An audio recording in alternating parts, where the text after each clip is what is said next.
gaano ka kasaya at ka-proud kay Wilbert sa kanyang 2-day sold-out concert? Grabe, wala. Yung first day, 15 minutes. Yung second day, 1 hour sold out.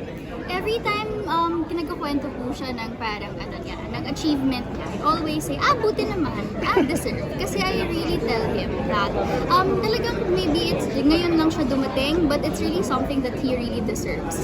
So, and lahat naman yon talagang pinaghirapan niya. It's his hard work, it's his time, and it's his patience, diba? So it's time for him to really reap what he saw. So, so I'm very excited for him. I'm very excited for everything that's exciting coming his way. O, ano masasabi mo sa sinabi ni Bea? Thank you. And syempre, she's very supportive naman ever since. And actually, siya yung isa sa mga taong tinawagan ko habang umiiyak ako nung the moment na yung 15, nalaman ko 15 minutes, tinawagan ko agad siya. Binalit ako sa kanya. And then, she said, congrats, and she's really happy for me, gano'n, na-deserve ko. Yun. So, thank you. Will you be part of his concert? We'll see. Yeah.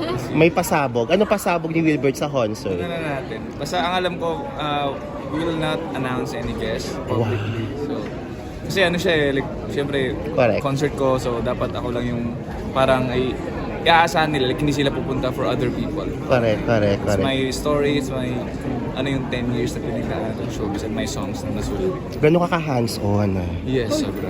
Sobra. Ako yung gumawa mismo ng pinaka-flow, Wow. ng lahat, ng idea ng pinaka-concert.